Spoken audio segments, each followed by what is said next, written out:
Kung bago ka lang dito sa NTPH, maaari bang makahingi ng isang like at subscribe? At huwag kalimutan pindutin ang notification bell para ma-notify kapag may ganito tayong upload. Salamat kabayan!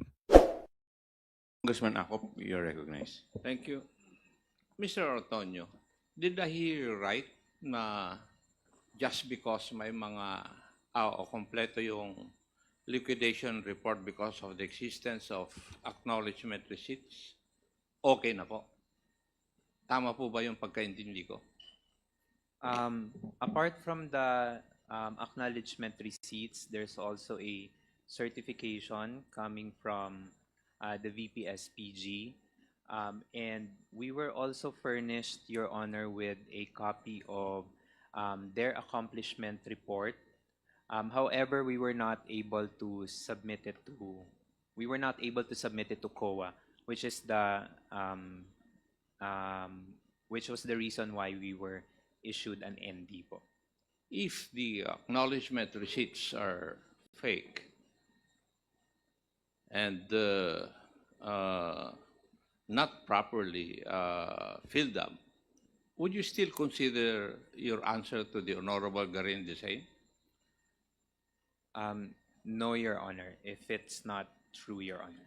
The next question is, did you vet the attachments to your liquidation report? No, Your Honor. I was only able to see the acknowledgement receipts, Your Honor, when we already prepared the reply to the AOM. Were you not surprised that the acknowledgement receipts presented in today's hearing and in the previous hearings ay hindi po nasa tama? I would not say po na hindi nasa tama. I think based on the ARs that were submitted, it would be the security officer who would be able to best explain. Yeah, I agree that they will explain, pero dumadaan po sa inyo eh. And sa tingin niyo po ba, ministerial lang yung trabaho ninyo? That just because it was prepared by uniformed personnel, lusot na, tama na, correct na? No, Your Honor. But according to you, you did not do anything. You did not vet the documents which were attached to the liquidation reports.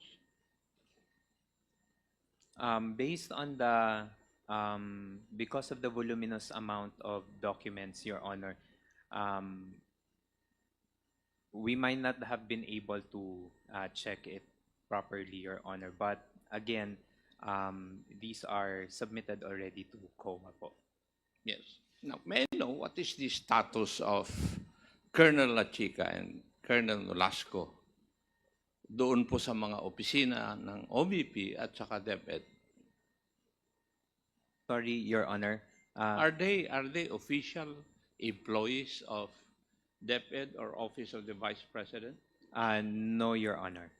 And you, shall we say, entrusted to them the use and a part of the liquidation of the confidential funds to them? Yes, Your Honor, because they were designated for OVP, Your Honor, because Colonel Lachica is designated as the security officer po. So you think that is appropriate and in order? Na ipagamit ninyo, ang gagamit po ng pondo, magmamanage lahat, ay isang tao na hindi naman po officially nasa office or empleyado ng opisina. Yes, Your Honor, but because Tama po yun?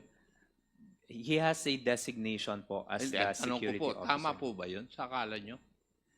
In my understanding, Your Honor, yes, because number one, he is designated, and in terms of conducting confidential activities, the security officer would be the best person to conduct such activities. Thank you, Mr. Chair. Thank you. Kung wala na po. Yes, Congressman Paduano.